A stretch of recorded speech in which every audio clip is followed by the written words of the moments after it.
Get ready, Power Gamers. This is episode 11 of The Legends of Lyria. I'm DJ the DM. I'm Emily. I play Wyndham. I'm Lily. I play Lyria. I'm Matt. I play Bojangles. And I'm Taz, and I play Double T Tanya. And let's recap our last session before we get into the new one. Our intrepid adventurers have landed on the twin peaks of Arkham, learning that the main mountain that they were needing to go to has been besieged by a monster.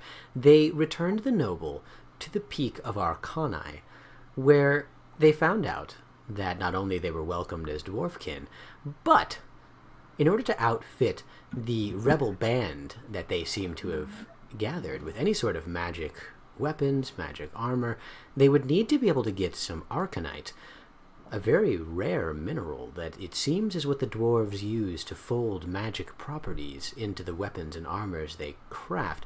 However, it seems that that is located only in the mountains of Arkham, which again has been taken over by this incredibly powerful monster. And so a plan was devised: sneak into the Underdark, try and navigate your way through it, and essentially pull off a robbery from beneath this monster's gaze. And so they went deep. They ran into some goblins, cleared them out rather spectacularly. And then they ran into some myconids, mushroom people, who seem to be a very strange sort of monstrosity. At first, when they encountered them, the party did kill quite a few of them, but after slaying the goblins and a few myconids, they realized that the myconids themselves, these strange mushroom people, were not actually a threat to them. And in fact, Lyria made a sort of pact with them that in exchange for releasing them from captivity from the goblins, the myconids would help them, guide them through the Underdark in order to get them to the underhalls of Arkham. And so it was set. The intrepid group of adventurers set off further into the Underdark, realizing very quickly that what they were entering was the lair of the myconid. It's very beneficial for them that they had made friends with the myconid, because if they had entered this lair as enemies, it would have been very different.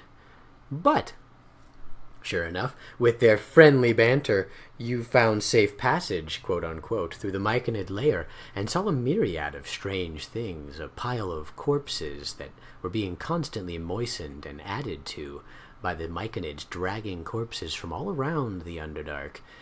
It was very peculiar, but you couldn't figure out what was going on, and you didn't want anything to do with all those spores in the air. As you walked further, you noticed a strange biodiversity to the amount of mushrooms and myconids that seemed present in this layer, until you reached a very interesting layer where you saw a mushroom bigger than any tree you've ever seen in your life. The myconid sovereign, a giant beast of a mushroom that seems to tower as high as the caverns itself allows and illuminates a strange purple glow, along with some spores that are so heavy they sink to the ground. It was at that point that those of you who were influenced by the spores felt the calling to go into these spores yourselves, becoming one or communicating with the myconid sovereign. Lyria took this challenge head first, welcoming it, and sure enough, the rest of the party followed. As you went into the myconid sovereign's misty aura, you found yourselves not only subject to the hive mind that it seems the myconids share, able to communicate and experience not only what the myconids were experiencing, but what each other were experiencing. But first, it seemed in order to gain access to that, you had to experience yourselves, diving through your egos, your memories, and in a sort of drug-addled self-examination, you were subjected to these hallucinations, experiences. And now you've come to. And that's where we pick up the session.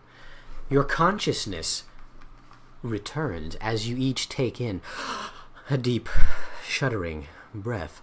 You find yourselves standing again in front of the Myconid Sovereign. There is nothing but that slow, low chant in the back of your minds. The memories of what just occurred seeming to be the only thing that stain you.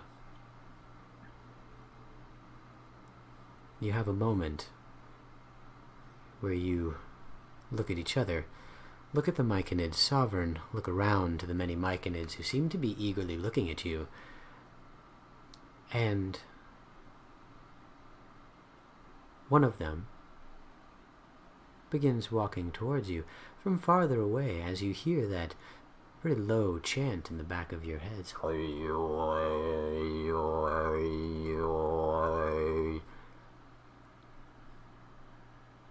The Myconid approaches, and it seems to have something in its stubby little mushroom hands. As it gets closer, it presents to you a petrified-looking spine. It appears to be the spinal column of a humanoid, yellow with bits of black pieces. It looks as though it's been petrified, mummified, desiccated entirely of moisture, and it appears to be covered in spores. There are tiny, tiny little mushroom sprouts that seem to dot and cover its surface. And then you hear, in your heads, the Myconid Sovereign. We welcome you to the collective. This is our gift to you.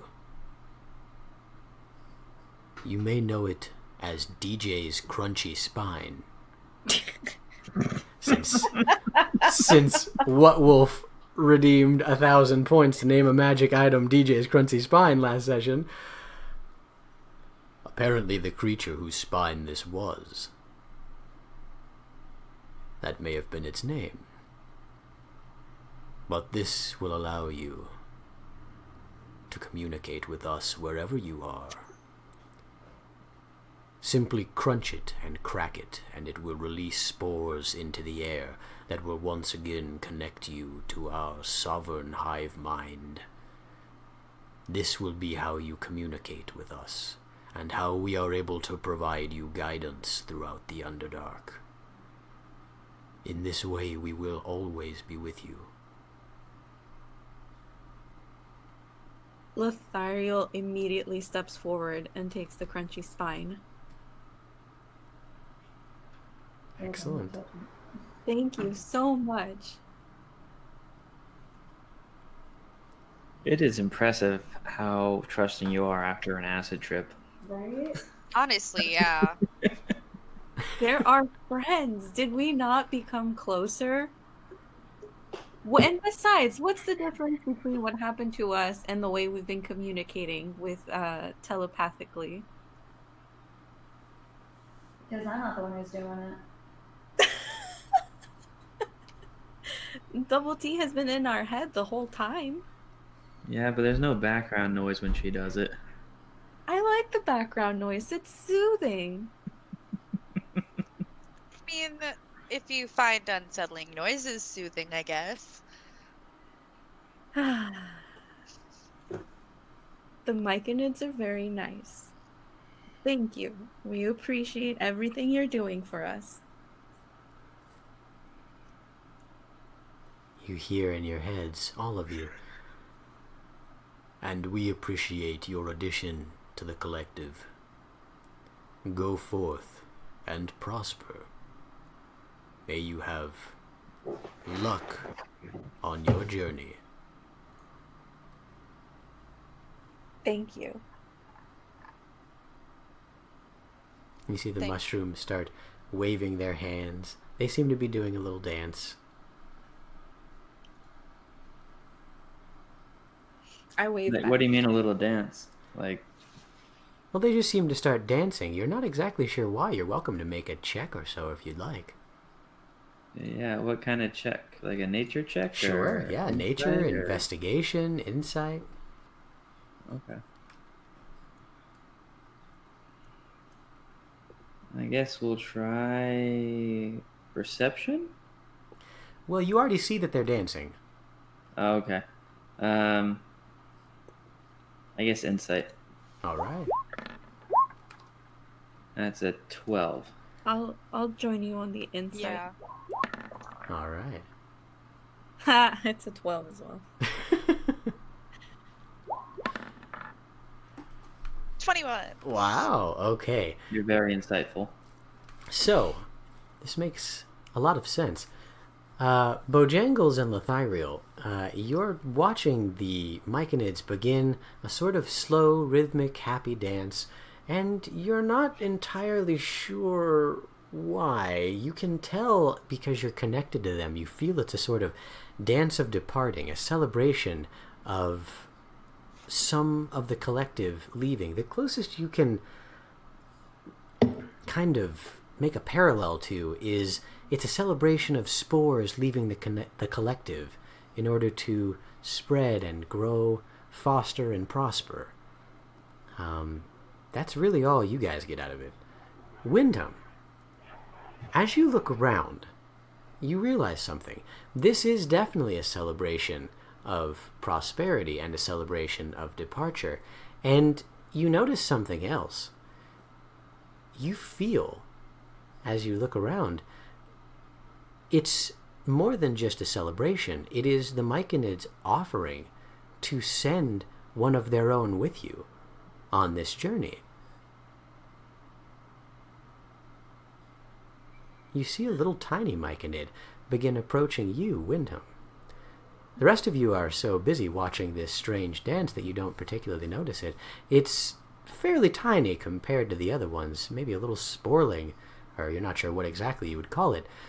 But it does eventually make its little way up to you, and it begins dancing right next to you, Wyndham. You understand that the intent of this is to see if you would choose to accept it. I'm gonna dance back. Okay. All right. You Have a baby with us? That is the newest way to catch Pokemon. You dance Yeah. with each other. You gotta. It's a dance battle. You start. It's funny because I actually have a game that's like that with dance battles, so Yeah. it fits. Ooh, okay. What's that, like Wii Dance or something? Meets Flip, Pokemon. actually. Or Just Dance, that's what it is. I love it. Well, you start dancing back, and as you begin to sway, you can feel yourself moving to that slow, rhythmic chanting in the back of your head. You're the only one that joins in on this dance, as the rest of the party is so curiously absorbed in trying to understand it. And so, you can see the Myconid excitedly, start waving his hands around very fast, and then he sort of waddles up to your leg and he kind of plants himself on your shoe. That seems to be where it wants to stay, unless you want it somewhere else. I'm okay with that unless it impedes my speed.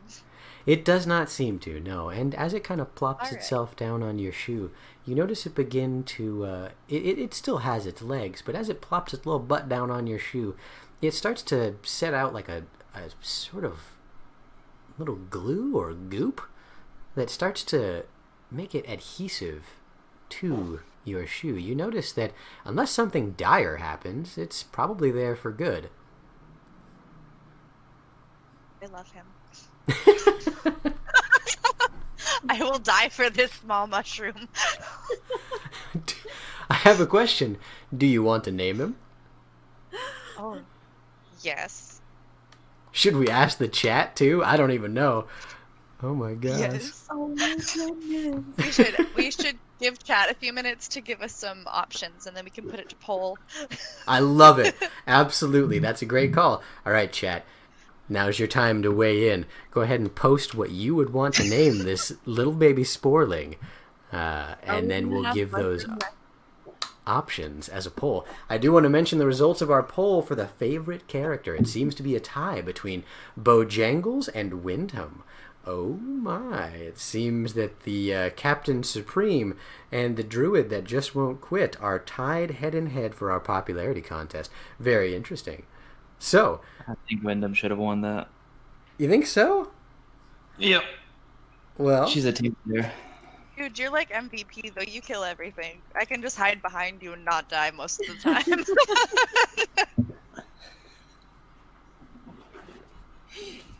I love it. There's some interesting party dynamic there. All right. Oh wow, I love I love the responses in the chat. Okay, so far we've got Baby Sporling, Spazzy McGee, Fizz, Lil Fun Guy, and Button. Oh wait, okay, so Bomb 267. I guess Baby Sporling was just an excited post. Okay, so Button is Bomb 267's official recommendation, it looks like. Oh my gosh. All right, well, we've got 4 so far. If anyone else in the chat wants to weigh in, we've got about another minute. As the dancing continues, the rest of you are mesmerized, trying to figure out exactly what's going on. Double T, what's your take on this? You're the only one who hasn't done an action.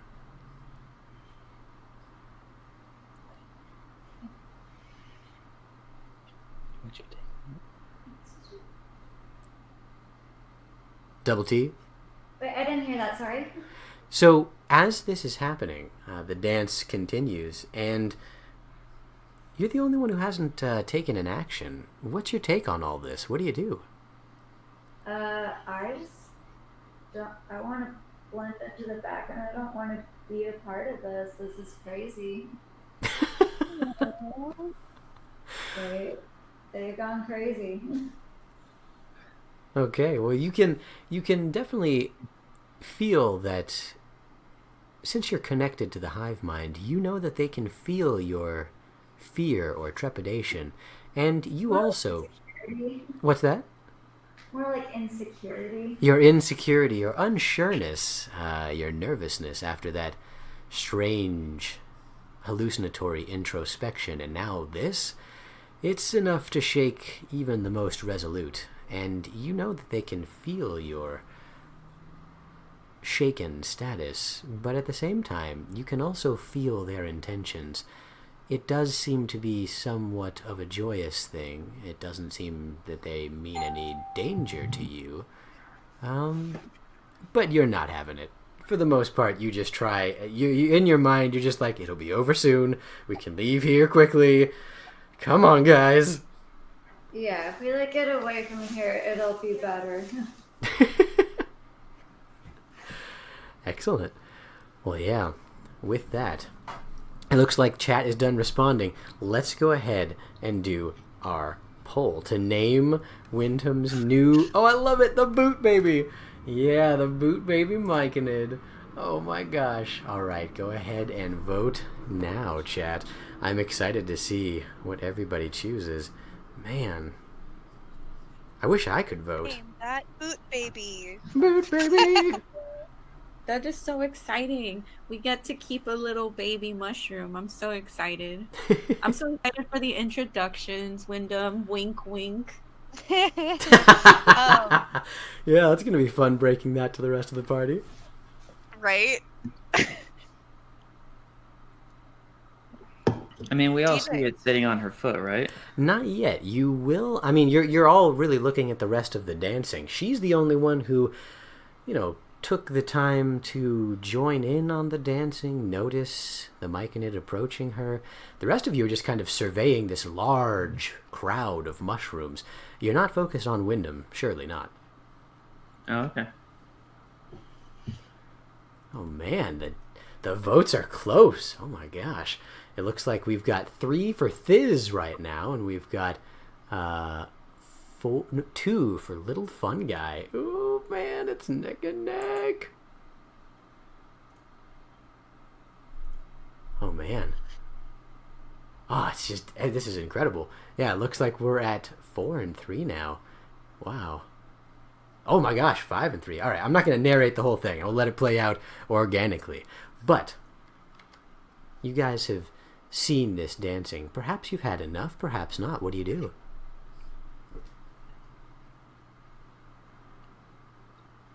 I want to try and copy their movements as well. All right, you join in on the dance. You feel a strange swaying come over you. It's relaxing. It fills you with a sense of peace and a strange amount of joy. Roll for me a d20.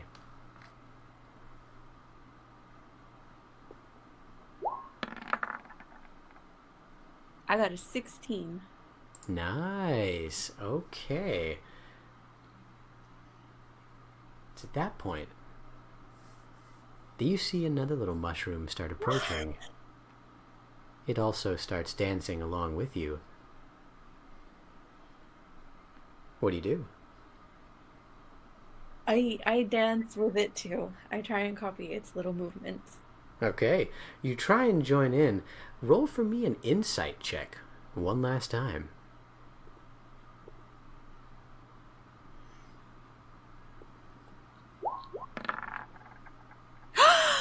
It's a natural 20!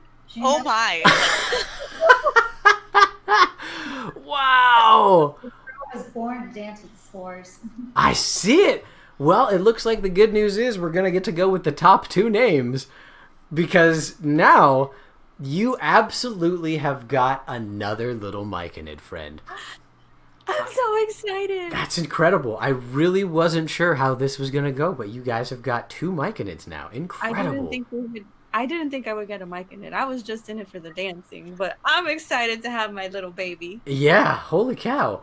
So this Myconid begins dancing with you, and as you join into the dance, you have accepted these things, Lothario, perhaps more than any other among the party. And that's an understatement. You feel your mind go at ease. You let go of the thoughts of a singular entity, and you join again the collective of the hive mind. You feel your desire become one among an ocean of many, and so too you feel the desires of the many join yours. As you begin to sway, you can feel that you both, all of you, share the same goal: to prosper, to spread, to protect those with which you share kinship. And so, once you come back, you realize you have certainly been doing this dance, though the movements were entirely lost on you. But when you come to, the Myconid is on you, just hugging your leg. So happy. It too seems willing to plant itself on your shoe. Unless there's some place you'd prefer it.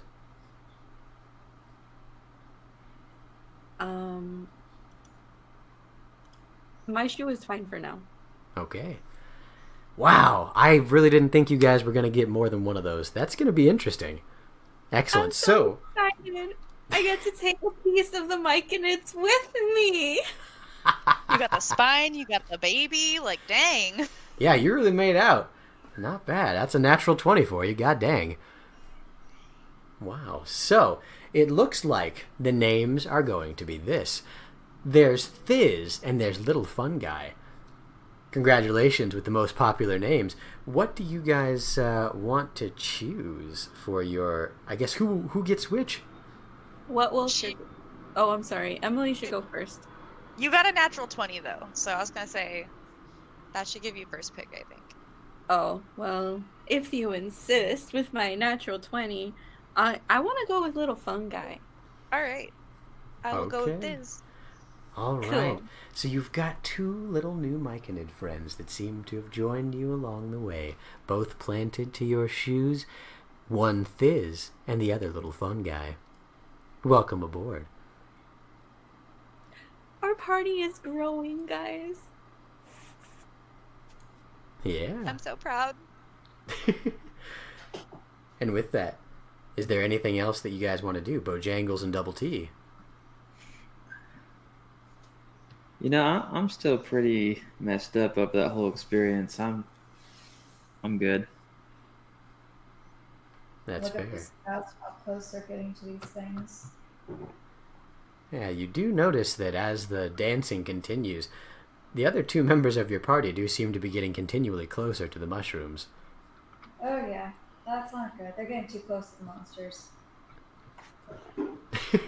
The monsters, yeah. Don't Well. call my son a monster. Well, at this point, you guys leave? If we have time for it, I do want to. Yeah, I'm like, guys, we've got like a goal we gotta get to. All right, I'll follow along. Yeah, Was there? At some point, I do want to take 10 minutes to take another ritual spell to change my familiar. Ooh, okay. Yeah, certainly something you could do here, or you could do somewhere else. It's up to you. Are you guys fine waiting for me to do that real fast? Yeah, that's fine. Zariel's having fun dancing. yeah, I'm having fun dancing. I love the Myconids. I've never had this kind of community and collective in my life, and I really like it. That's fair. You've really never felt so accepted. Certainly not by your own family, and certainly not by No. the caste of nobility. Yeah, We're treated terribly with Zariel. yeah. Plus, they're, I really like it. So with that, Wyndham, you begin casting your ritual spell of finding familiar, and you realize something very interesting. You have the option of imbuing Thiz with your magic of the ritual spell. That way, should something happen to him, you can always resummon him. You're basically going to be infusing him with your magic, but also infusing that spell with the spores of the Myconids. Is that something you'd like to do? Absolutely. I don't want my son to die. Yeah, well, congratulations. You've basically just found a way to keep spawning him by reinvigorating the latent spores with magic over and over again. Looks like Thiz is here to stay. As you choose Hell to make yeah. Thiz your familiar, you imbue him with an incredible sense of druidic magic, and he does begin to grow. It's not a lot, but it makes him to the point where he's probably now considered a tiny creature, about the same size as a cat, and he is able to either walk alongside you or latch himself onto your shoulder for easier carrying, because having something this large on your shoe would probably be a hindrance. I'll go ahead and put him on my shoulder. All right. You pick him up, and you see he's got his stubby little arms and a strange little mushroom smile. As you plant him on your shoulder, he takes root, and he is firmly secured. The rest of the party sees this as you finish your ritual spell. What the heck is that? I have one too! You what? Look! And New friends! I shove my foot, like, I like raise my foot, my boot. I'm like, look! Oh, so we got little spies now. They're not spies, they're family. The Myconids accepted us into their family. They sent us their children. We need to take care of them. They're spies. Look at this face! Look at it. That's a face of a spy. I remember the rats always had little rats everywhere. You would like gift them out to people. They were spies. They're not spies, Double T. How do you know? They're part of our group now. Yeah, they're our friends now. Look, I already named it. It's Little Fun Guy. Get it? Get it? Fun. That's great. This is Thiz. Hi, Not- Thiz. Oh gosh. Double T, your skin is crawling. It certainly does remind you of the Rat King, because you're right, he used to give out rats as spies.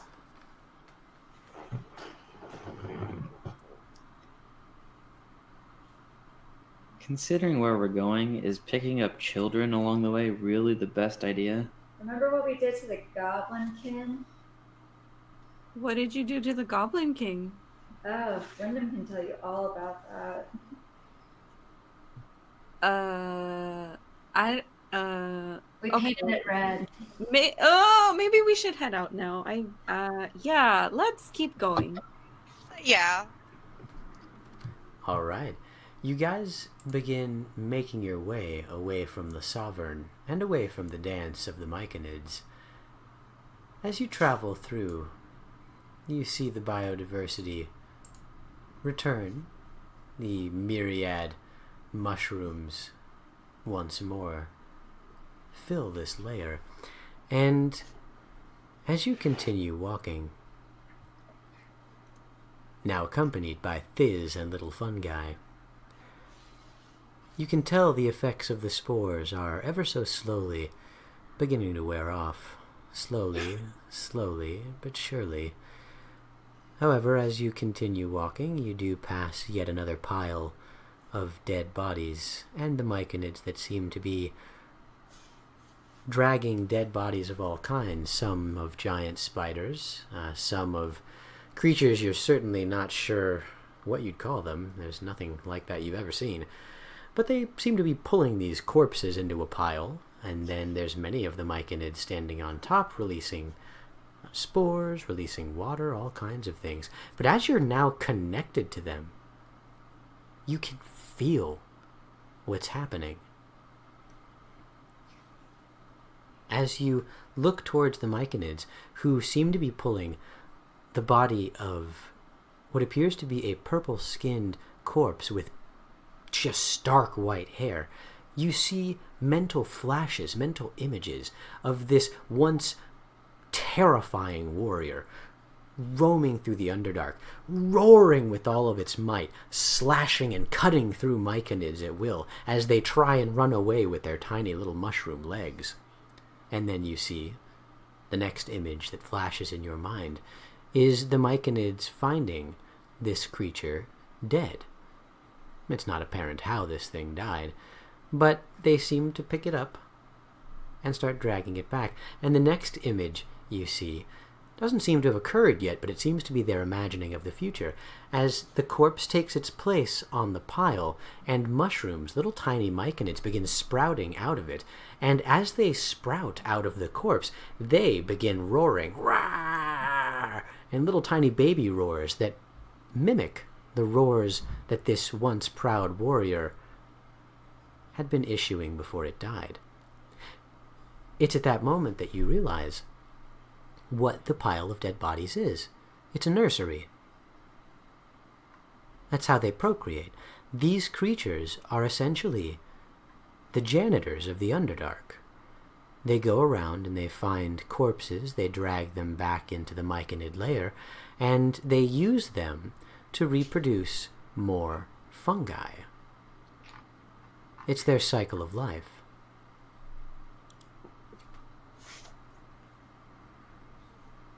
Huh. I nod. It makes sense when you think of it from the perspective of the ecosystem. Indeed. It gives you a strange new insight into these creatures that perhaps you once thought were monsters. Or perhaps you still do.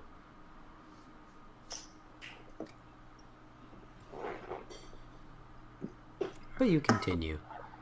As you keep walking, you find that the mushrooms begin to peter out the further in that you go, until you realize that the light from the bioluminescent reactions of the fungi vanishes altogether, and you find yourself in a very different, very bleak looking area. You notice too that the last of the chanting has left you. You can no longer hear the song of the Myconids. Whether that's a good thing or bad thing is up to you. But you recognize this as the entrance to the Lower Dark, that section of the Underdark so deep that it even goes underneath the ocean, connecting the twin peaks of Arkham. You finally have time, a lot of time, as you're walking. What do you do? My head is so quiet now. Isn't it wonderful? No. I miss having the collective. Well, ask your little mechanism thing to like sing in your head then. That's a great idea, Double T. Hey, little fun guy. I think she was kidding. Oh. If he does sing in your head, make sure it just sticks to your head. Well, I still want to try. Yeah. What do you do? Little fun guy, can you talk to me the way that collective talks? How do you communicate? You see it look up at you, and it suddenly squeezes its arms to its body as hard as it can. It scrunches its little face together. It seems to start shaking. And you can tell a few little spores pop out of the top of its little mushroom head, but certainly nothing in terms of a cloud. Then it looks at you and kind of shrugs its little mushroom shoulders. Aw, no worries. You'll grow soon. I hope not. I hope not as well. It's nice for it to be quiet for once. You guys weren't complaining when Double T was in our head. That was kind of nice too. Yeah, but she's not there constantly. Also, I can't like read your mind. I can only like hear your thoughts that you say to me. Like, those things, like, they know what you're feeling. They just like read everything. It's terrifying. Yeah, speaking of that, should we talk about what happened? Oh, you mean the guy that you fed blood and a bunch of children came out and ate you? Yeah, Yeah, and we were there for that. the fact that you killed all of the people that were above you so that you could become captain? Yeah. Okay, well, all in favor of saying that Bojangles is the leader, say aye. Hi. Well, yeah, Bojangles is always the leader. But The leader. I don't want to be leader. Not if what happened is real, Bojangles.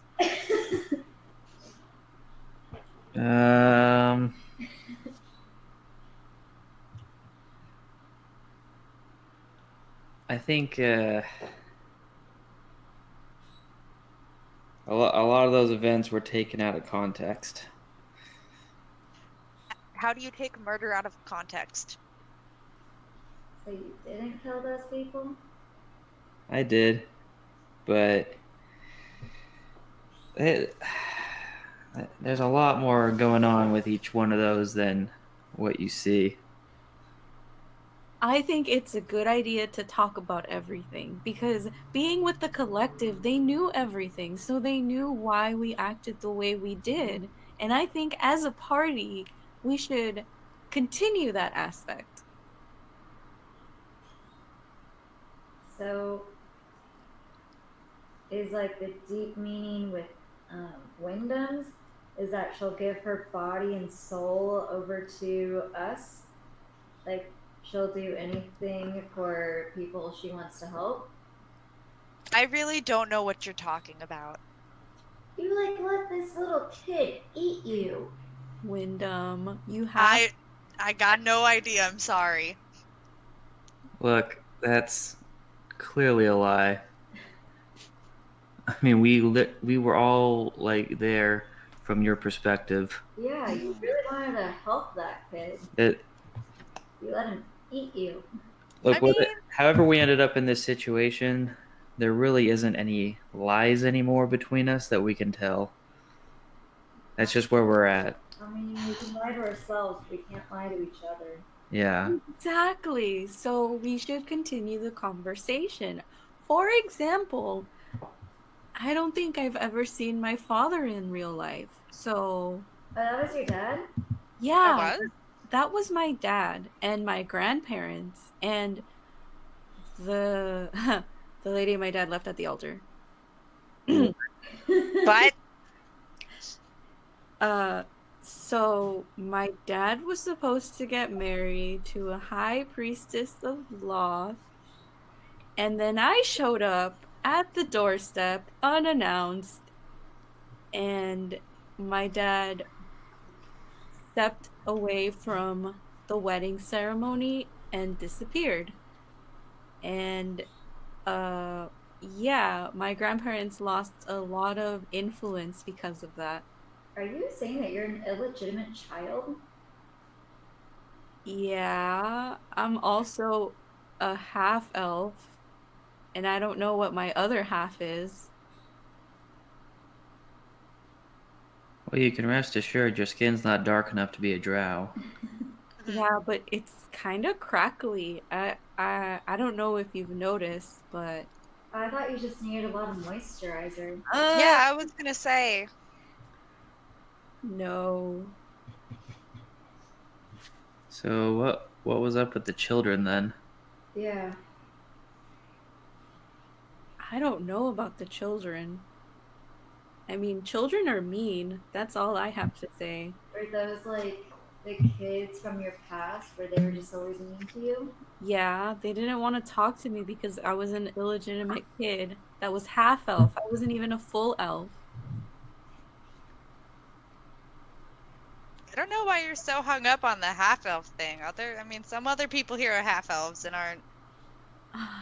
I'm sorry, Wyndham. It was just a big thing for my grandparents, and like the elite placed a lot of, you know, priority over being full elf, and the fact that they didn't know what my other half was really irked them. I can speak from my perspective in the Golgari that being a full elf is kind of a big deal. And being a halfie, you might as well just be human. Yeah. It's actually worse. And I Yeah. completely understand wanting to find out more about your heritage. Yeah.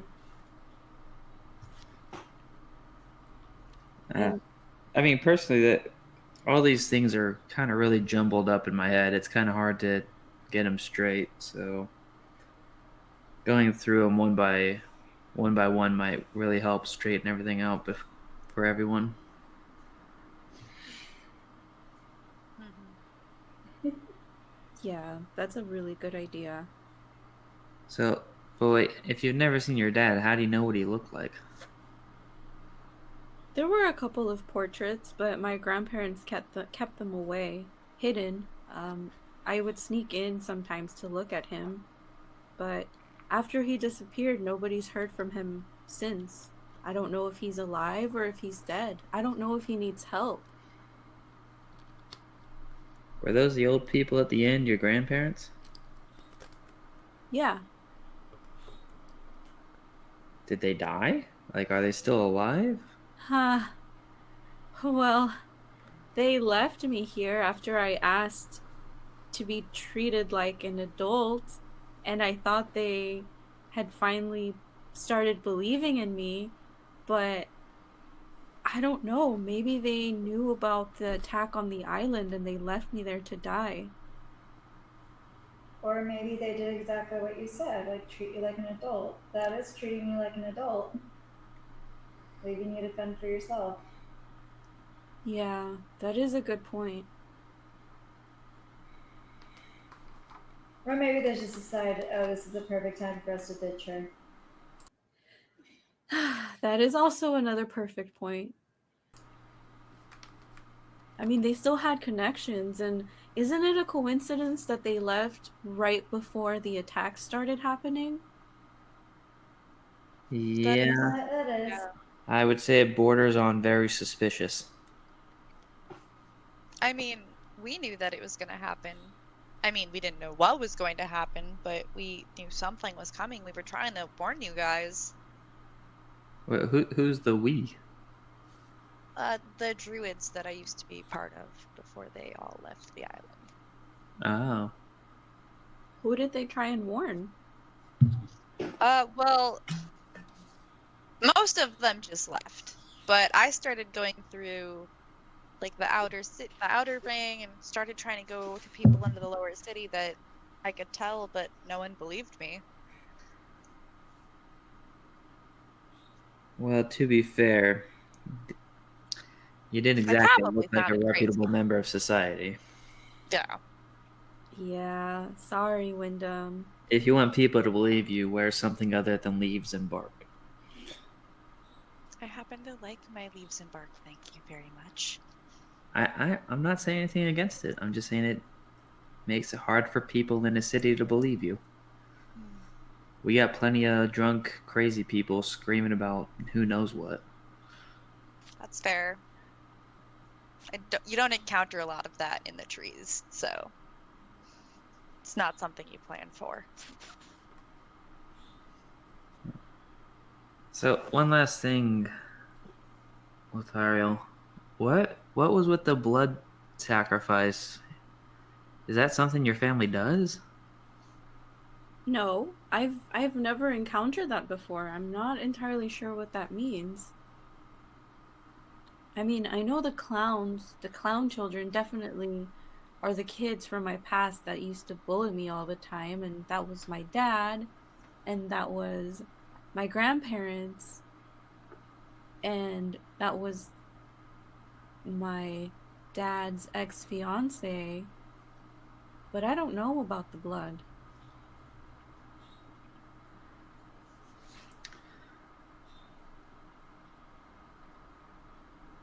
Curse? Yeah, curse maybe. I don't know that to me just screamed of something pretty bad happening. Well, sometimes weird things happen to me. I don't know if you remember, but when we were in the jail cell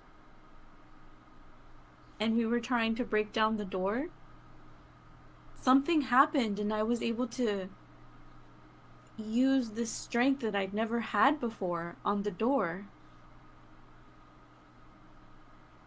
Huh. Let's keep an eye out on that. Yeah. That doesn't sound normal. I don't think that's something we want just popping out at us. Yeah. Could be trouble. Yeah. Good thing I'm telling you guys now, so if something were to happen, you would know. Yeah, now it's on us. She's like, it's not on me, it's on you. Yeah. You guys know now. All right. Family blood curses aside, and problems with devil worshippers and blood ritual sacrifices. I see why you don't get along with your parents Grandparents. or grandparents. They weren't ever really parents to her. I'm sorry? They weren't ever really parents to you. No, they never were. They hated me because my dad left, and when my dad left, they lost all of their connections. Well, just remember, you got the three of us. You don't need to go looking for a new family every time we meet people. Can I give you guys a hug? No. Yes. Oh, thank you, Wyndham. I give Wyndham a hug. Fizz gives you one too. Oh, Fizz! I really appreciate the words, and you are absolutely right. I won't be collecting children along the way. You're right. I do have you. Thank you. It really means a lot to me. I'll give you a friendly pat on the head. Yes! A pat on the head from the captain.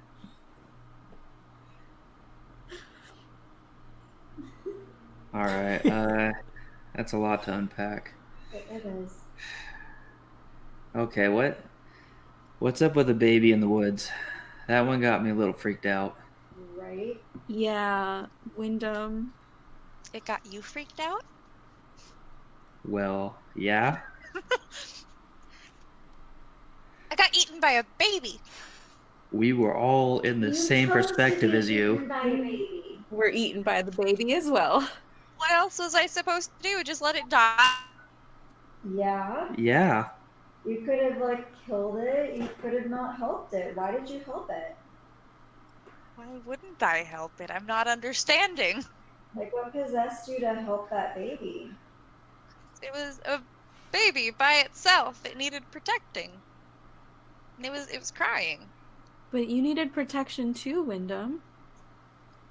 Not as much as the baby. But once the baby grew up, Wyndham. Yeah. Look, I couldn't say no.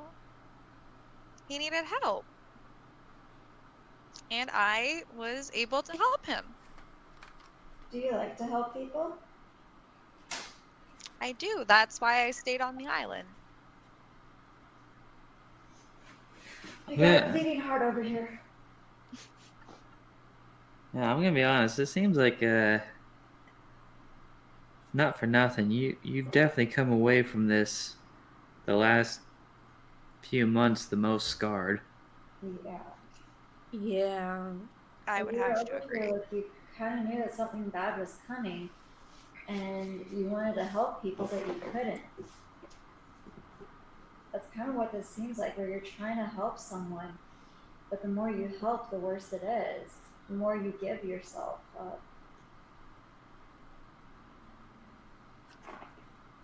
I couldn't just leave them to die, guys. They didn't know it was coming. We did. But we did leave them to die. That's the thing. We did leave those people to die. We dipped out of there. How do you feel about that? That you were only able to save 3 people out of that entire island. Maybe this is your subconscious, like, eating at you because you feel so much guilt.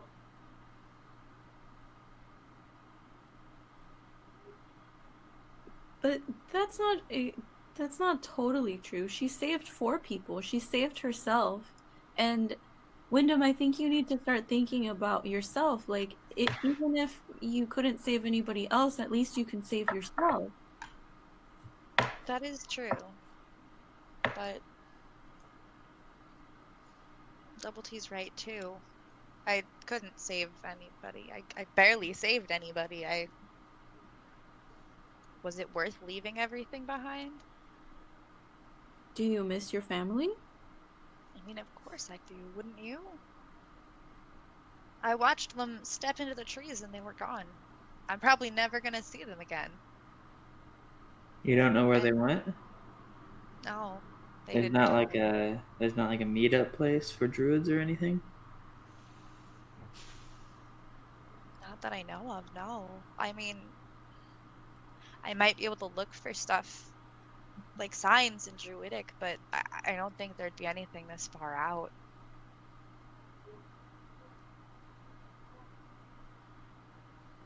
Oh. Well, Wyndham, what you gotta take from this is that if you didn't save yourself, then we wouldn't be here, first off. Like, you helped us by letting us know that there was something wrong. You also wouldn't be able to help us gather an army so we can go back and take back our island from whatever creature this is.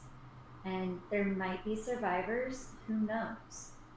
Yeah. And if there are, then we're going to go back and save them. And if there aren't, we're going to like levy out some justice and some vengeance for them. Yeah. Yeah, we You've are. got to just remember, you have to take care of yourself. Like, yes, take care of others, but you need to take care of yourself too, so you can take care of others in the future. You're right. Yeah, like Absolutely right. remember how hard it was during the boat trip when we left the island? We had to take care of you first because you were the one who could help us. And I know it was hard on, we had to work together to figure out who had to eat at that time. And who was able to keep it so we didn't starve to death on that boat? That was you, Wyndham. Yeah. I mean, I couldn't let you guys die either. I've grown kind of attached to you guys. Yeah, we've kind of grown attached to you too. Somewhat in spite of ourselves. Right? Yeah. Also, Wyndham, without you, who's gonna heal this party? Says the cleric. That's a really good point. That is a really good point, actually. You guys after the fighting's over. Wow.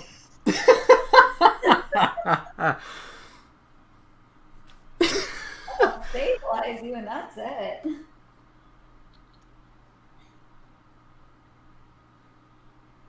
Yeah, I guess just what I'm concerned about is you keep giving up pieces. I mean, you keep giving up yourself, sometimes literally pieces of your body, and that's not sustainable. I just kind of look down at my arm and nod. Like we need you to stick around, kid. Well, Captain, I'll do my best.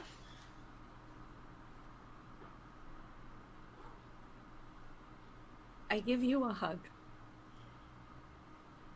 I hug you, and Biz hugs your head. Oh. No, Captain. Yeah. You Yeah, I think we need to talk. saying that your things weren't like, well, you can't take that literally, that you kill people to get ahead. Well, there's no point in lying. All those things absolutely happened. But I feel like they were really taken out of context. Okay, so give us the context. Yeah. You don't seem like the person who would just kill for the sake of killing. No, he's not like that. But I also feel like he wouldn't kill without an actual justified reason, and I feel like climbing the ladder isn't one he'd follow. I'm gonna be honest, guys. You've only known me a couple months, and I haven't exactly been a good person, or the same person that I am now before I met you.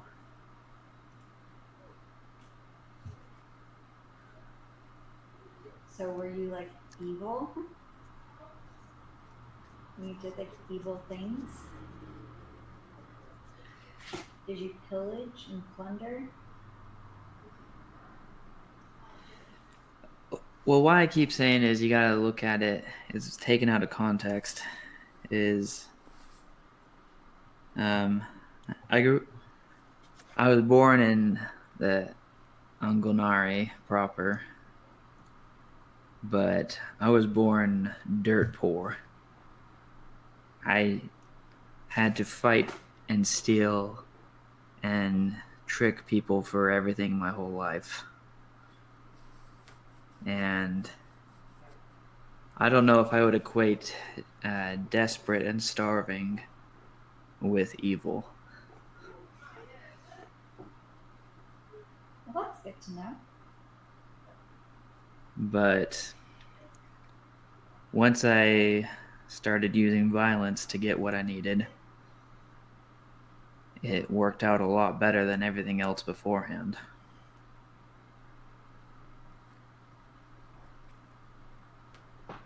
And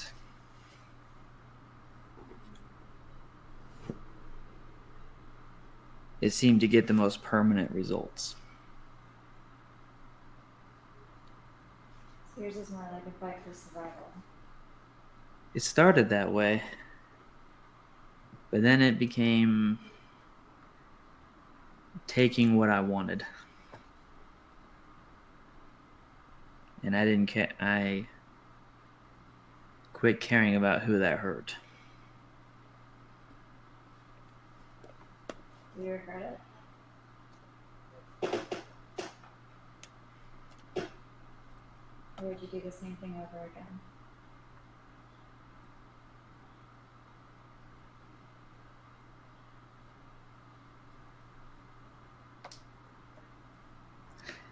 I think I'd do it all the exact same way again. And there's nothing wrong with what you did.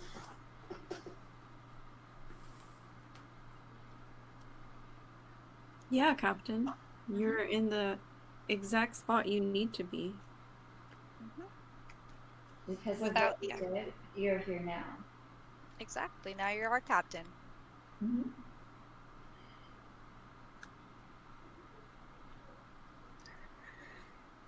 Yeah. I guess I worry about where that path of violence leads to in the end. You know, I don't think we've ever asked, how did you get onto the island, Captain?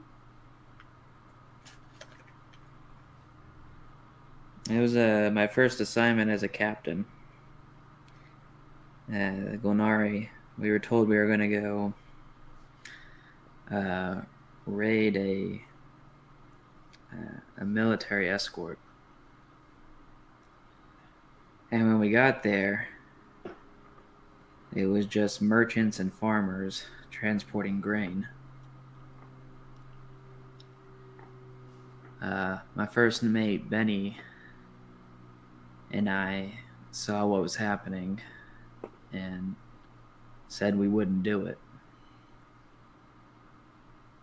So we left. And our ship got destroyed from the Glenari ship because they really don't appreciate leavers or deserters. We got in a skiff with a hole in it, which is I guess it was more of a raft, and got to the closest outpost we could find.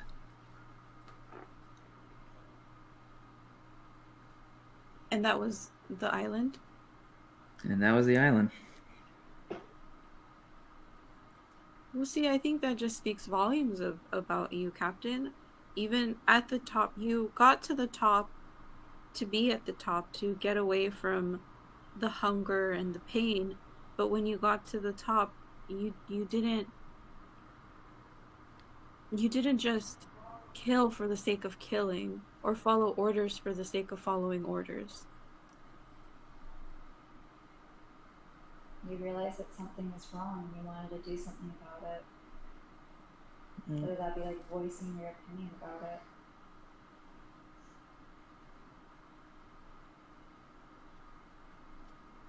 There's nothing wrong with realizing you're wrong after the fact. Mm-hmm. Well, there's nothing wrong for me. But there's still all those people that are dead. And it's pretty wrong for them. They don't exactly get to learn and grow or have a do-over. So what are you going to do about it?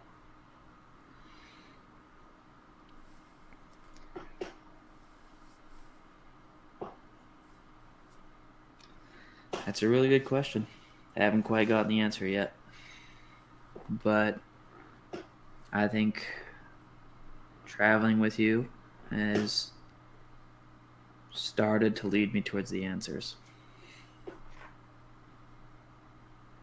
And we'll be here, Captain, every step of the way to help you. It will be. I appreciate that. I put my metal hand on his shoulder. I do a happy dance. I'm trying to not hug you.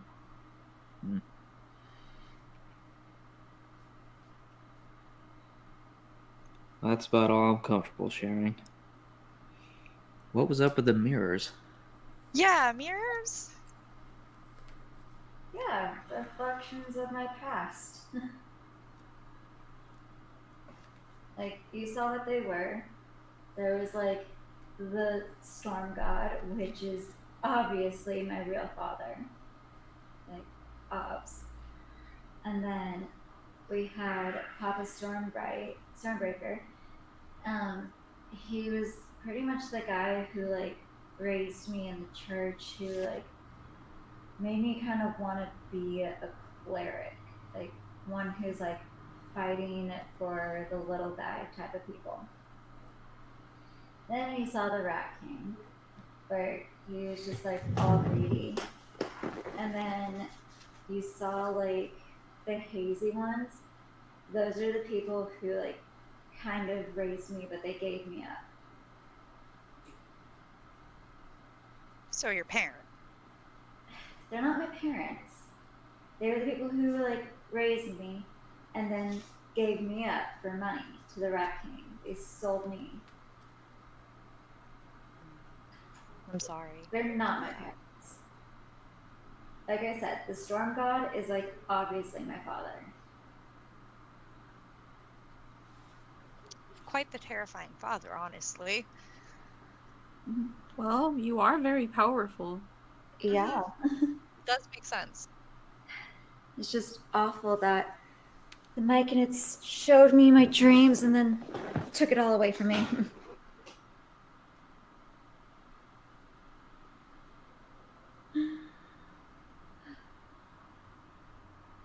Yeah, each of those things was like something I've been through in my life, like how it's shaped me and made me who I am today.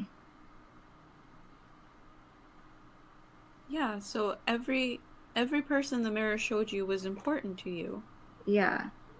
Like you saw those like gifts that they were giving me. Mm-hmm. Those have been like aspects of my personality. Like right now is vengeance. I want vengeance for the people that got taken away from us on the island. And then when I was with Papa Stormbreaker, I wanted to be like really strong so I could take care of people. I wanted to be strong like he was. And then the Rat King, he just was all about greed, and that's what I thought for the longest time, was that you had to like have money and power to get ahead in life, and that no one was gonna like follow you, no one was going to like notice you if you didn't have that, like power through manipulation of people. And then you saw that those like personages who like raised me, they had nothing to give me because they had nothing to ever to offer me. And then right now, with the whole dark mirror, it's an empty abyss. Anything could happen right now. I mean, could it be a blank slate It versus could be. an abyss? I mean, it could be a blank slate because all those people are probably now dead. Except for the Storm God. Yeah. But like maybe it's telling you like to move forward from them. Yeah. Like they've given you what they can give you to get you to where you're at, and the next step is for you to take those gifts and move on with them. But you saw I wasn't able to take them. They gave them to me, but I wasn't able to take them. Like, I feel like I'm nothing without that. And that's what the Black Abyss felt like. I felt like I was nothing. Like, I don't know how to, like, go on without what they taught me. Like, if I don't have vengeance, what is there? If I don't have justice, there's nothing.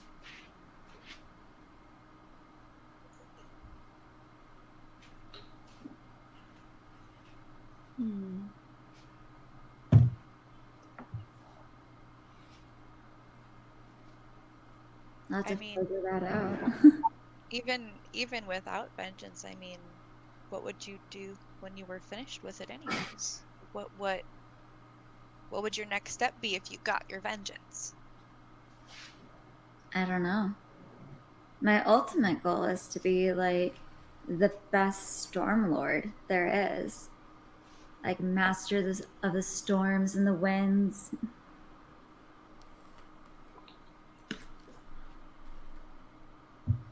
So it'd probably be that. I mean, yeah, you could absolutely, I mean, maybe try turning your focus towards that versus, getting revenge for righting the wrongs that have been done to you. Maybe the question to ask isn't what you want, but why do you want it? Ooh, so deep. Well, you have all these other people telling you why you should want something, but when you were alone, you didn't have an answer. It didn't. So, Yeah, I think now it's time for you to make up your own story, make up your own decisions, and not listen to anybody else. And if you want to be the most powerfulest person, Stormlord. Stormlord, we are here to help you. Oh, you guys would help me master the storms? Yes, Absolutely. Captain Bojangles, if I ever learn to master the wind, can I put the wind in our sails, or would you not let me? absolutely do it. Okay, cool. Be the fastest on the sea. yes, it'd be perfect. We'll be the fastest on the sea. At this point, you guys have been walking for quite some time. You've been maneuvering through the Underdark as best you can, and it feels like you've been able to make some serious breakthroughs, not only in understanding what a strange experience you just had, but understanding each other more as a group and as friends. You notice that the landscape around you has certainly changed. It seems that there's certainly no organic mushrooms or life really blooming here. In fact, the light seems to be shed entirely by crystals now, these strange glowing crystals that seem to litter the caverns. There does seem to be water that seems to trickle in from the ceiling. Kind of an uncomfortable feeling to know that there's an ocean right above you and to wonder why it all hasn't collapsed inward. But you do seem safe. It's as you're walking that something happens. Lithiriel. All of a sudden, it feels like your neck is on fire. There's a very strange feeling, and it feels like you're being choked. You can tell even your little fungi begins panicking, as you can tell there's something wrong with you. You feel a very strange thing as your vision fades to black, and you hear in your head, "Hated of Loth, you cannot hide. We will find you. We will take you." The rest of you see, around her neck, this purple spider web begin burning into her neck. It sears from the front to the back, surrounding like a choker. As she begins,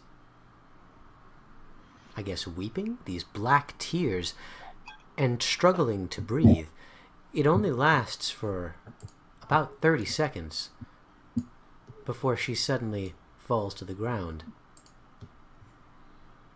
The brand still seems to be there, glowing purple, as bright as any light you've ever seen, certainly as bright as the crystals. So that happens. Does that look like a curse to What anyone? the hell? Does that look like a curse to anyone? Yeah. Can I run a medicine check? Make sure she's like breathing. Yeah, absolutely. Make a medicine check. Feel free to make an arcana check if you want to see if it's a curse. Oh, great. I got a 9 on my medicine check. She does not appear to be breathing. All right. I have advantage on stabilizing people. That's good news. Are you making a medicine check? Oh yeah. Whoa! Whoa! Shit. Yes! I am the doctor. I don't After she says, "Who's going to heal us?" The doctor is in. realize. This is the ER unit. Damn! Wow. Okay. So Take my hands, I rub them together, and I like Come on, you will not die, and I shock her. Yeah, you channel after the breakthrough, the moments of bonding you've just had. Suddenly she falls to the ground, this strange, cursed mark occurring on her neck, stopping her from breathing, strangling her to the ground as she seems to be weeping black tears. You charge your hands with thunder as you rub them together. Vengeance is no lightning. longer... Oh, sorry, you're right. Lightning. That's true, yeah, you're not just rubbing your hands with sound. Yeah, you rub your hands together as lightning begins to emanate from them. Vengeance is no longer your only goal. It's now saving a friend. You slam your hands down onto her, and you shout, "Breathe!" The electricity pulses through her body as she...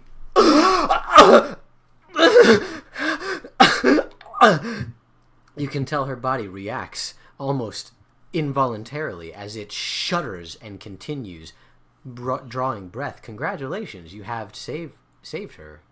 She was going to be in a very bad situation, but with your natural 20 you seem to have stopped her. However, Lethiriel, you come to as you're on the ground. Your neck burns as though you've swallowed fire or wrapped your neck in burning metal.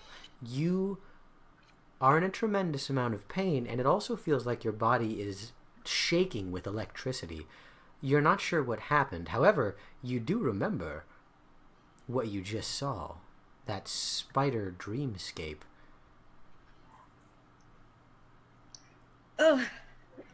Guys, remember how Loth, they're gonna come for us. For me. I'm not welcome here. Locke probably blames you for ruining the wedding. Yeah, I don't doubt it. Although you did nothing but just be born. Locke should really be going after who your mom is. Probably. Or my dad. Yeah. Yeah. Mostly your dad. Your dad stuck stuff where he should not have. We've got some misplaced vengeance going on right now here. Well, something in my head. I know, I'm sorry. This was not my intention. I see what you mean about having voices in your head, but this was not a nice voice, and it said they're gonna come for me. Is there a way we could appease Locke?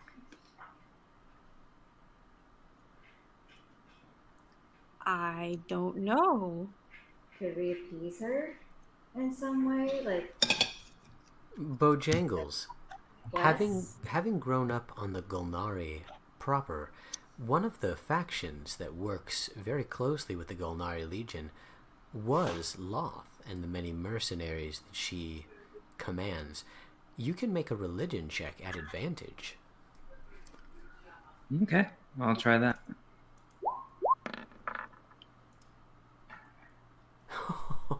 I got a 10. You know that Loth and her followers are extraordinarily ruthless, and there is only one way to appease them. That is blood and strength. You know what they want. They want Lethiriel. Ooh, Crystal Gem gave me inspiration. Oh, dang! Thank you, Crystal Gem 6. Alright, let's see it. 12. Oh, man! I'm just not a very smart guy. You But I know, appreciate Crystal Gem 6. You're not very religious. that's fair. Well, thank you, Crystal Gem 6. It was a valiant attempt, and though you were inspired, you feel that, unfortunately, there does seem to be just the one way you can think of to appease Loth. It's through blood, and probably the sacrifice of Lily.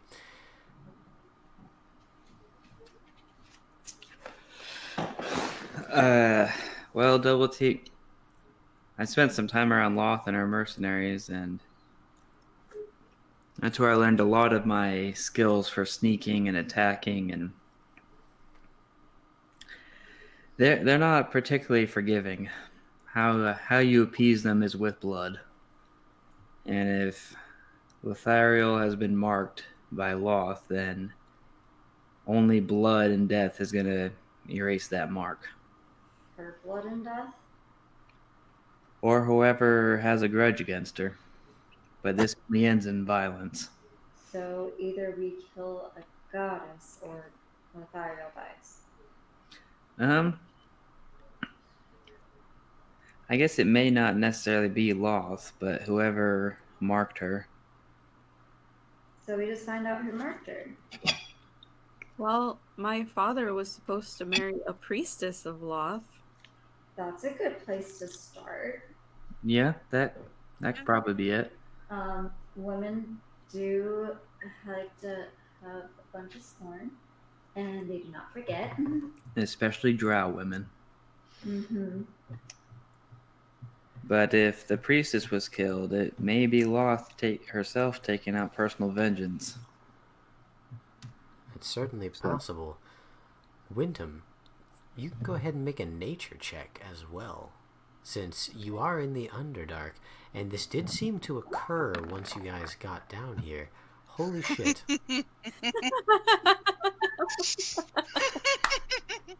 Perfect. Oh yeah, Wow. there I go again. Okay. Start off strong. So, that was a natural one, and I absolutely love it. So, you begin looking around, and you can feel, suddenly, the very claustrophobic nature of this cave system sort of closing in around you. The thought that perhaps you're being watched, maybe by one of these followers of Loth, perhaps something that has the power to curse others. Maybe you're next. You start to panic, and it's not just you. Thiz begins to panic as well. Thiz, along with the Myconids, are well acquainted with the drow and individuals who follow Loth.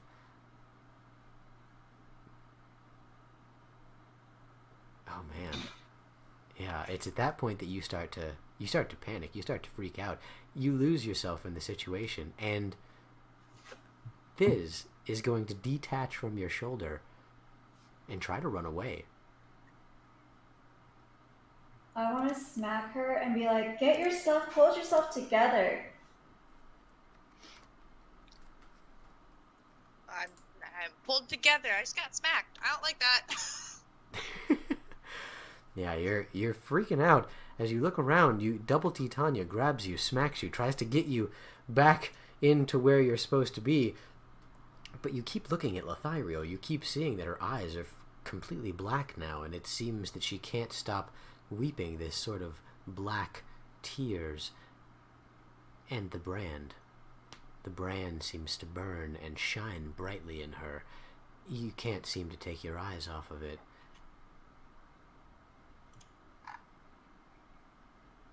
Do I notice that Fizz is left? Not at the moment. Okay. He can only go 100 feet before he disappears. That's fair. Oh, he's pretty slow, but he's trying.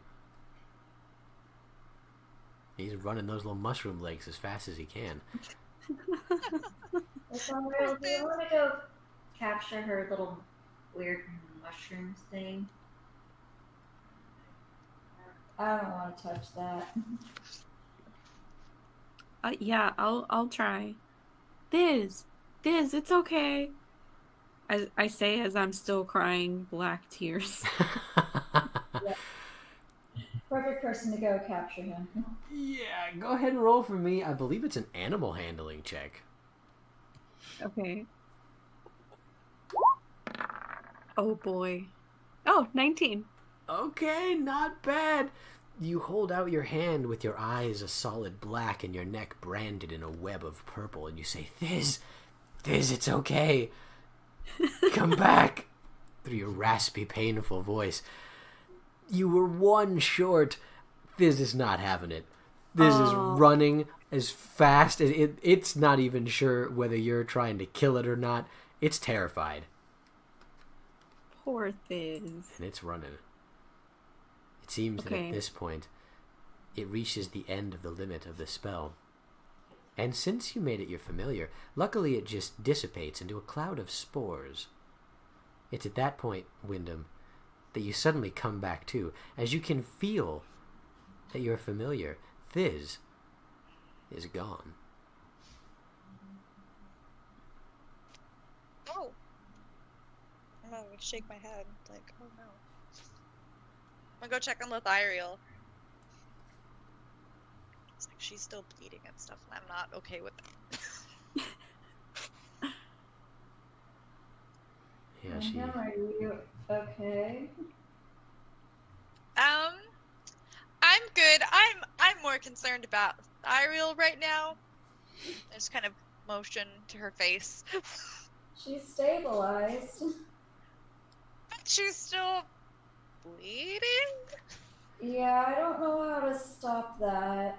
She doesn't seem to be bleeding, although she does seem to be crying a sort of black liquid, and her neck is branded, and it seems to be burning without leaving any sort of blood. But you have stabilized her, amazingly, with that natural 20. I don't think there's anything more we can do for her. Unless we can remove the curse, which none of us are able to do. Yeah. Yet.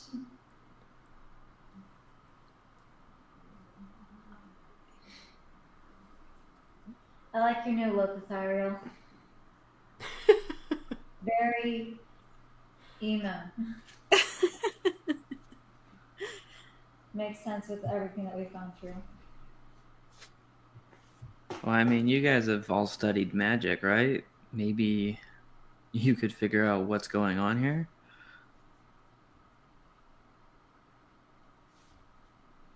Detect poison and disease help us at all? You get the feeling that this definitely isn't a sort of poison or disease. However, anyone who is familiar with the arcane could feel free to make an arcana check. I will aid whoever makes that check. All right. Okay. I will go ahead.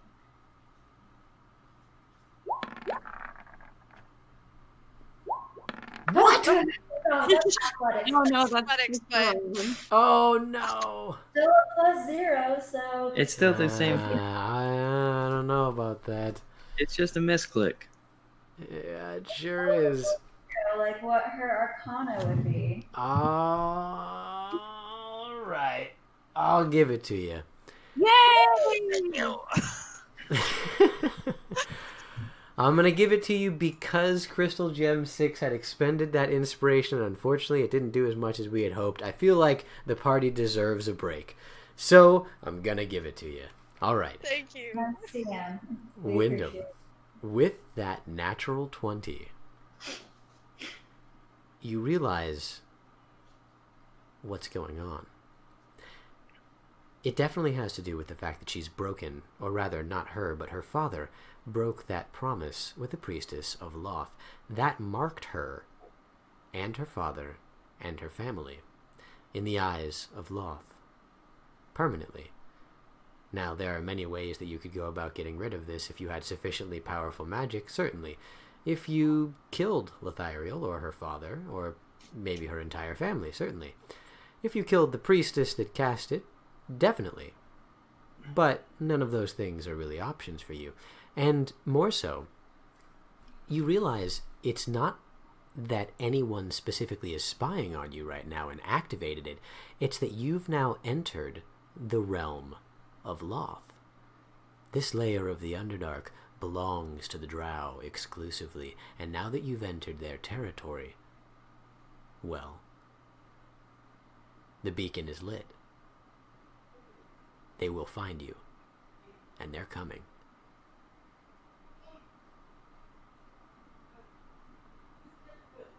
Wait, what? We're being hunted? Yeah, so I'm being hunted. Okay, I say we get out of here. Yeah, we should probably get out of this place as soon as we can. we should not linger. We should be like cautious as we go, but still like be quick about it. Yeah, we should really get moving. It's a fair point.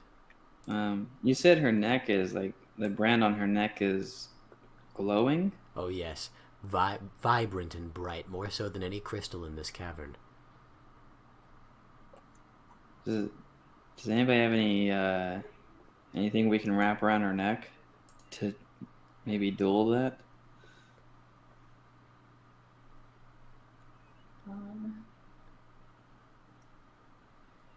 I mean, with that natural 20 on that Arcana check, you realize that even covering the mark, while it would stop the light, it's not going to cover up the fact that it's a beacon and it's been activated. But yeah, you guys can tear off some cloth and cover it. Easily done. Okay, let's do that. Let's get her a scarf. Yeah, I can tear off the hem of my dress. I can only imagine that walking around with a glowing neck in the Underdark is a really good target. Yeah, that's a good point. Like trying to smoke a cigarette in the trenches of World War One. Pretty much. Well, you wrap her neck up and you start making your way forward with utmost haste. You progress as fast as you can, and eventually you notice that there seems to be more and more water, to the point where it eventually opens up from just caverns until you see a very interesting sight. Before you, there appears to be a city carved out of stone, lit with these crystals. It's enormous, and below it seems to be a lake, an ocean, a pool, a reservoir filled with all the water that seems to have spilled from the ocean above.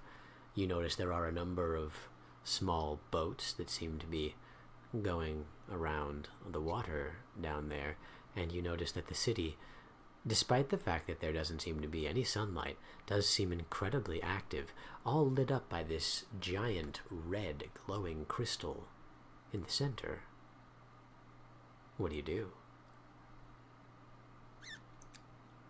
I'm going to take an intuitive leap here and say, now that we're in the realm of Loth, that is a drow city. I'm inclined to believe you. I concur. Yes, and we should probably avoid it. Yeah, we should. Yeah, you think, Miss Brand? Oh no, let's go walk down there and be like, oh hey, look, we found the person you're looking for. Here you go. Yeah, oh hey, we just came in to turn in this bounty of dead or dead. Come on. Yeah, point taken. How do we get around this? Do you guys see a way around it? Looking around. Can I make a survival check and search for a way around the city? Excellent, go for it. I'll assist. All right. Wow. 23. All right, you notice that there does seem to be a series of different cave openings, different caverns that you could theoretically go through, although you don't know where they lead. You certainly don't know which ones are dead ends, and the fact this is a drow city means, gosh, who knows what's filled with what. It's difficult to say which one would be the right path forward. But there are a number of ways you could avoid, theoretically, going straight through the city. You notice that you could get a boat and try and sail directly through it, although since you got over a 20 on your survival check, you realize that these waters are likely equally as controlled by the drow as the city itself, as well as probably home to some horrifying monstrosities of their own. The caverns are definitely the safest way to go for you. Even if you do encounter something, it would likely be just a smaller subsection of the drow than going through an entire city. But as to which path to take, you're not sure. Maybe the collective knows. Yeah, we could ask them. If you're going to use that weird stick, please step at least 10 feet away from us. Yeah. Okay. Catch any creeps. Yeah, I don't want any spores getting in my head again. Okay. And go downwind. Okay. Don't you have to crack that? Yes, I had to crack DJ's crunchy back. Tell me further back where no one can hear that. Oh, that's a good point. Oh, maybe. Oh Maybe I- gosh. Okay, so what wolf just redeemed a posture check? Oh man, so I'm gonna coincide it with your use of DJ's crunchy back. Let me know when you're ready. Okay. Well, we're gonna go away from the city and then use it, I guess. Right. But you don't want it to echo across the water. Yeah. Very smart. You Yeah. guys backtrack a little bit in order to make sure that your cracking of this DJ's crunchy spine doesn't basically signal your presence to these creatures who are used to living in caves of silence and listening for echoes for their next meal. Good call. And with that, you crack the stick. Ah! Oh, I hated it.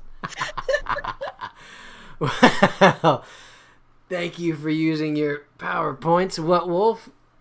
And as you crack the spine filled with those spores, they release into the air. You take a deep breath and you feel that sort of peaceful sensation wash over your body, relaxing you from the tip of your head. You feel your shoulders relax, your back unknot.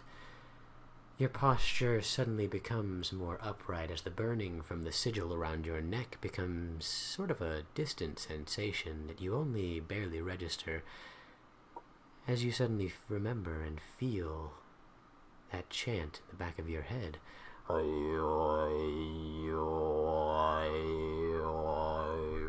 You feel yourself connected to the Sovereign once more. Okay. I let the thoughts of the past 30 minutes flow into them, and I ask, do you know of a way to avoid the city? The most direct way to get to where we need to go. Excellent. With that, you see a series of images, flashes, different caverns. You can feel yourself going through the different myconids that seem to live in different parts of the caverns. There's not many of them, of course, in this drow city. They seem to be scouting out through the different caverns, just trying to find dead bodies to bring back to the myconid lair. As you are one with the Sovereign, you feel yourself exploring their different senses until you come to the consensus that there is one cave system that would get you neatly around the entire drow city with minimal risk, and put you basically directly underneath the halls of Arkham.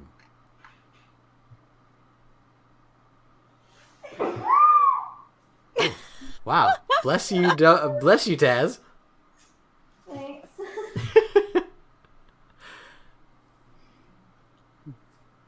Okay. Did you find out a way forward? Yes, there is one way that will avoid the city and get us right to where we need to go, to Arkham proper. Oh, perfect. Glad we asked. Yeah, see, the Much collective as I is... hate to admit it, those things are pretty useful. Yeah, the collective isn't so bad. Yeah, maybe. Still not fully convinced. I don't blame you. It's an interesting thing. And so you guys make your way towards the cavern that has been deemed safe, or rather, at least, the safest. Pass around the city. You find yourself in a place that is full of glowing crystals. It's rather well lit. There does seem to be a couple bioluminescent mushrooms that are, it seems, dormant myconids, or myconids that seem to be inactive, or it doesn't seem that they're actively up and walking around, which is interesting. But here you find yourselves out and about. As you begin walking into the cavern, it's at that point, Lethiriel, your brand begins burning so much more. I need everybody here to roll initiative.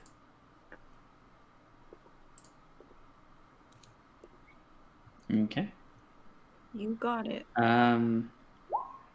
For my ambuscade, Can I go off to a corner and try to hide? Yeah, go for it. I guess get away from Lothario a little bit. That's That is fair. a cool Feel free to idea. move yourself. You've got, I think, 30 feet of movement. Each one of these is 5 feet squares. 10, 15, 30, 35. Are these things glowing? They are, yeah. The mushrooms themselves do let off some bioluminescence, and the cave does seem to be filled with these crystals that let off bright light. It's unlikely that you'd be able to hide, in shadows. However, you could certainly hide behind cover. It's just knowing what direction to hide from. Yeah. I guess I'll just go back here and try to hide behind this wall. Excellent. All right, go ahead and roll your initiative and then a hide check for me.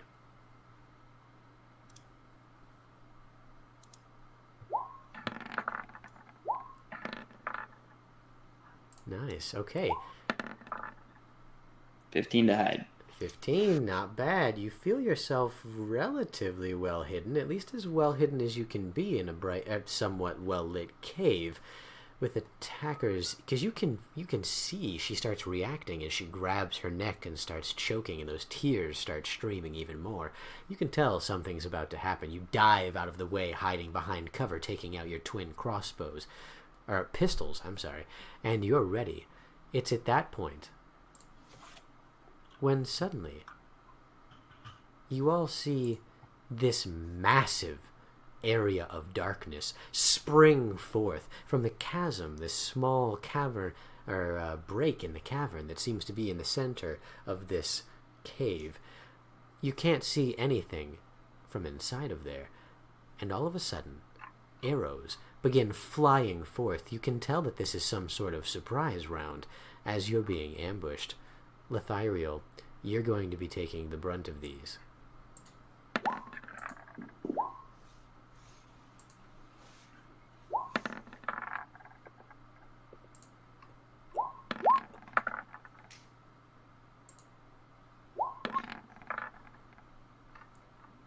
Yikes. Okay, so what is your AC? 16. 16. Looks like we have 1, 2, 3, 4. Jesus, 5. 5 hits and 1 miss. Okay, that's very good. I need you to make 5 Constitution saving throws, Lothario, in addition to the damage you're going to take. Okay. Okay, you can just stop right there. With the natural 1, that's totally fine. You can just stop right there. No, it makes- Yeah, I mean, I guess you can keep rolling in case you get a natural 20. But, Okay. yeah, it's going to be a good time. It's another natural 1! Yeah! Oh my god. Oh, That's you really you are so dead. Okay, this is bad. This is really bad for you. Okay, so here's Thanks. what... You're welcome. So let me tell you about the damage that you take, first and foremost. All right, so each one of these is going to be +2, so that's 4, +6 is 10, +3 is 13, +5 is 18, +3 is 21. You take 21 damage as a volley of arrows flies forth from this darkness, each of them slamming directly into you. The rest of you have a split second to notice. They all seem to be targeting her, and the second she is hit with one of them, her eyes roll back in her head and she falls to the ground. Regardless of what your HP is, Lothario, you are knocked unconscious. The rest of you are not sure why, but you can see from the arrow injuries that she seems to have sustained, the blood vessels around that seem to be bulging and turning this sort of purple-black color as her veins start filling with this sort of poisonous, petrified liquid. She seems that her muscles go rigid and stiff as her eyes roll back in her head. That's the first natural 1. With the second natural 1, Lothario, not only have you been knocked unconscious and now reduced to 0 HP, you automatically fail a death saving throw. Regardless of what your HP is before, you are now dying, and you failed one death saving throw. That's only gonna get worse.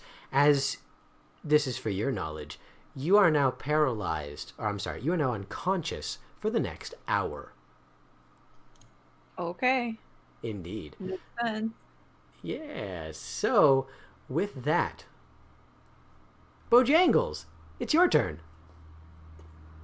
Okay. Is this some kind of magical darkness that we can't see through? It or certainly is magical darkness. Okay. You look at it and it seems that something, must have cast the darkness spell. Which is probably good, because if it had used its action to attack, the Lyria would be dead.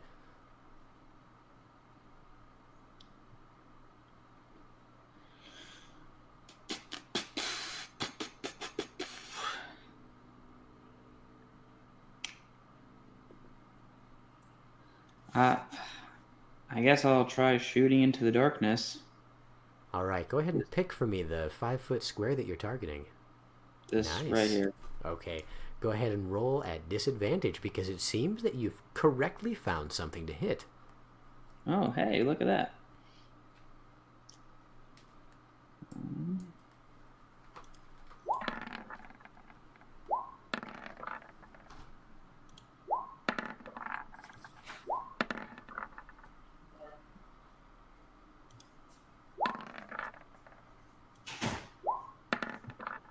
All right, so 13, 15, and a 26.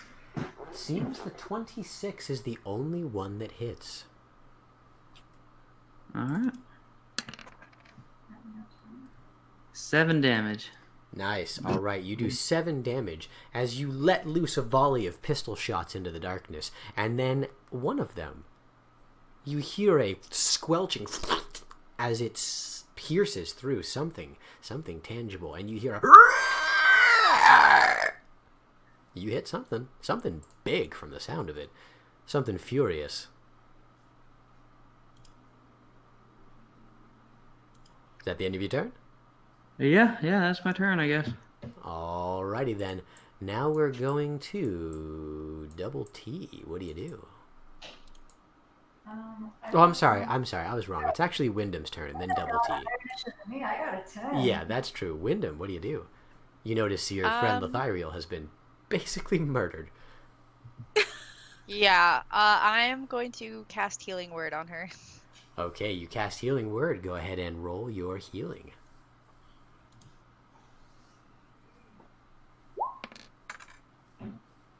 Got 6. Excellent, Lethiriel. You heal 6 HP as your many arrows, the wounds that were caused from them, start knitting themselves back together. You feel yourself come back too, but amazingly, you can't move. Though you have 6 HP, you see that her eyes are still rolled to the back of her head, completely black, streaming those black ichor tears, and her neck burns brighter than ever. It seems she's still unconscious, albeit she has 6 HP. Okay. Was that the end of your turn? I'm gonna step in front of her to try and prevent her from getting hit again. Nice. Okay, that's going to give her cover, which means the attacks against her will probably be at disadvantage. Very nice. All right. Double T, what do you do? Alright, so we're gonna have some fun. We are going to cast Gust of Wind. So it's a thing of wind that is 60 feet long and 10 feet wide, and so I want it centered on me. So this, and then this square next to me are going to be a huge line of wind. And so anything caught in that, they need to make a strength saving throw or be pushed back 15 feet away from me. So they need to make a strength save of 14. All right, you got it. Here comes some strength saving throws.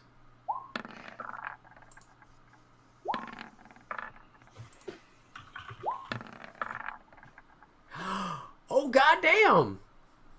Well, one of them got a natural 20. Oh, buddy. Okay, so here's what happens. So 2 of them fail and get pushed 15 feet outside of the darkness. Now, unfortunately, you can't really see them through I can't see. They're still like out.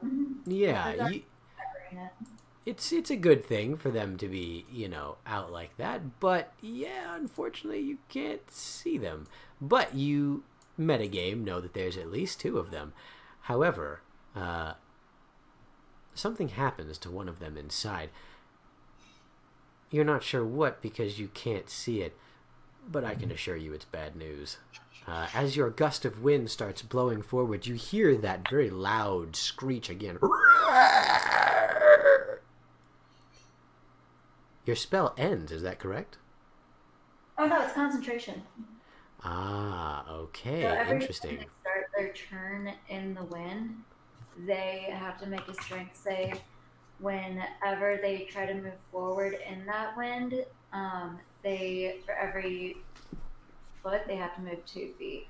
Nice. Okay, so Their speed. Gotcha. Okay, you hear a strange squelching sound from the inside of that darkness as all of a sudden it seems that whatever that large thing is has done something. You're not sure quite what, but you're sure it's bad. All right, and now, I believe, it would be Lethiriel's turn, but unfortunately you are unconscious and there is no further save after your 2 nat 1s on the poison. So there's that. Alright, now it's their turn. These guys are going to try and move forward. You said they have to make another strength save, is that right? Yeah. Alright. Yeah, they are unable to move forward, so they're just going to try and attack. If they fail, they're pushed 15 feet back. Oh, nice. Okay, well, they are pushed an additional 15 feet back. Let me see here. 1, 2, 3, 4, 5, 6, 7, 8, 9, 10, 11, 12. Wow. You have pushed them just out of the range of their weapons. Very lucky. All right. Yeah, they can't seem to fire on you. However, the rest are going to absolutely open fire. And something else is going to happen as well. So, let's get rid of those guys first.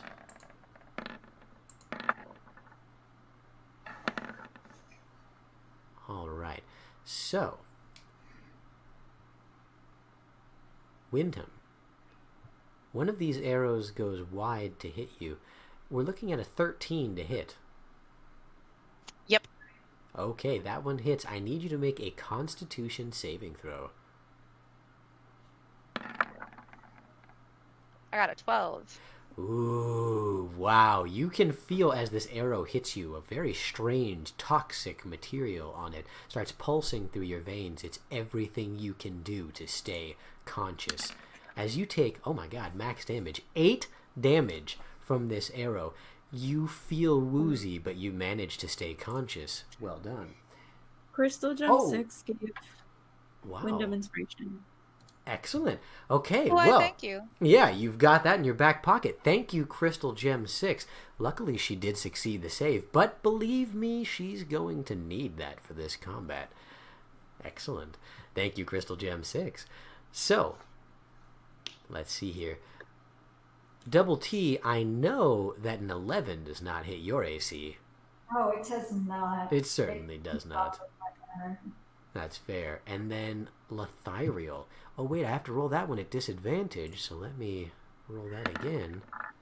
Okay, so Lethiriel, does a 12 hit your AC? You said it was 16, correct? It was 16, yeah. All right, so that misses.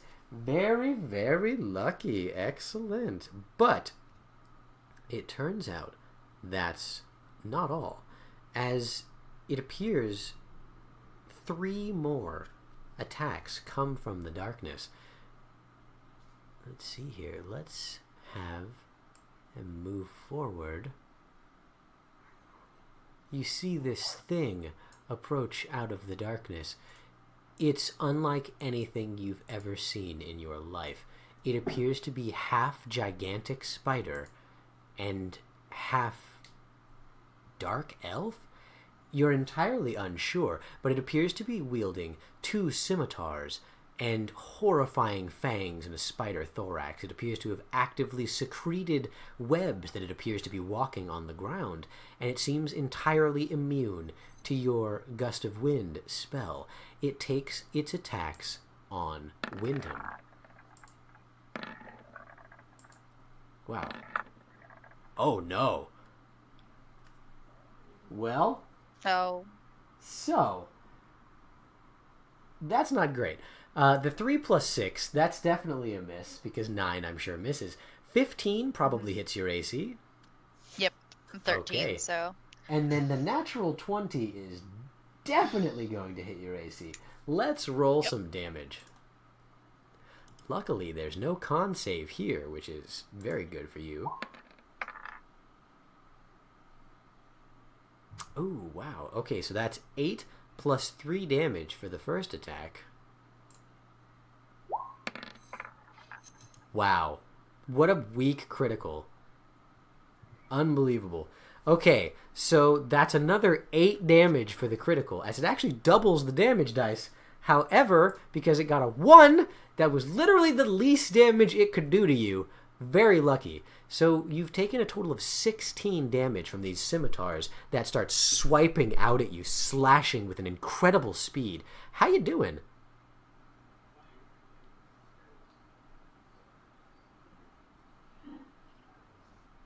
So, I'm unconscious.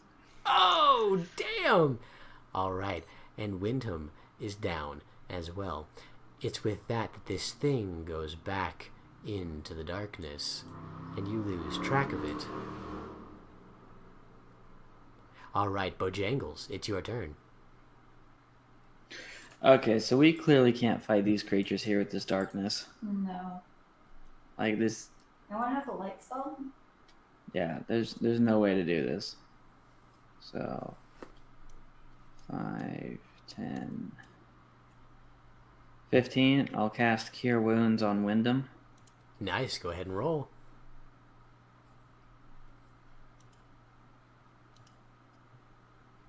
Which is a 1d8. I gotta say, I love that the pirate captain is like such a good healer. Same. So that's 9 HP. Nice! Wow, that is sizable.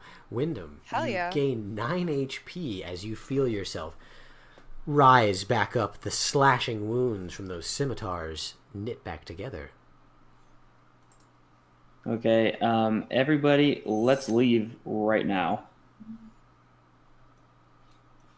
Then, wherever that goes to. It goes back the way you came, back to the overlook of the Drow City.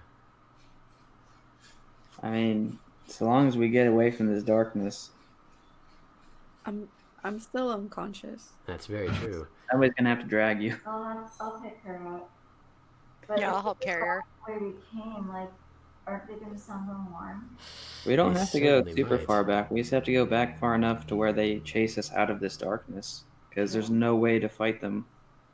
We can't see them. There's nothing we can do to them. The party begins to panic. The captain yells, "We need to retreat! I don't think we can fight them in this darkness!" After healing Wyndham, it's now Wyndham's turn. What do you do? I'm gonna use a bonus action to turn into a bear. Nice! There you go. Absolutely. You alter your form for the first time. You feel the fur begin piercing out through your skin. Your form enlarges incredibly. And you gain all of the HP of the bear, the ferocity, and your metal arm seems to conform with you, the magic of the dwarves aligning itself with your druidic magic. You're quite the fearsome beast. What do you do next? I am going to, like, kind of scoop up Lyria like into my arms and awkwardly like walk out behind the captain, shielding her with my gigantic bare back. Okay. You pick her up in your bare arms and begin walking out like a circus bear with her bridal style in your arms. You don't even have to roll. For a bear, that's not a problem. Excellent. Double T, what do you do?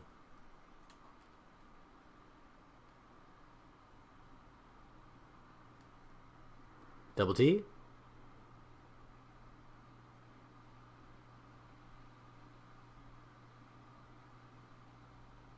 I can't seem to hear anybody. Well, maybe that's just me. Matt and Double T? Uh-oh. Unfortunate. Well, that's all right. We've reached 9:30, and it appears that the party is panicking. It seems like this is a good place to end the session for the night, as we're in the midst of an ambush, a drow and drider ambush. The party seems to be thinking about running. But we'll pick that up next time on the Legends of Lyria. Thank you so much, everybody, for joining us in chat. Thank you, everybody, for hanging out, participating, supporting us, not only getting a hype train going. That was incredible. I've never been a part of anything like that. That was awesome. But also, thank you for supporting us on Patreon. Crystal Gem 6, Maffies, Horizon Walker 13, Chit Blackthorn. There's so many. Thank you, everybody, in the chat for supporting us. And we'll see you guys next time on the Legends of Lyria. Bye. Bye. Well done, Power Gamer. You've safely made it to the end of the video. Congratulations. Thanks for hanging out with us, and a very special thank you to our supporters on Patreon. Thank you to our Patreon founders, whose incredible generosity humbles us. Thank you to the Legends, guild members, and all of the official Power Gamers whose love and support makes this channel possible. If you like what you saw, let us know by leaving a like, comment, subscription, donation, sharing the video with your friends. Check out all the links below, and we'll see you Saturday on Twitch for the next Legends of Lyria.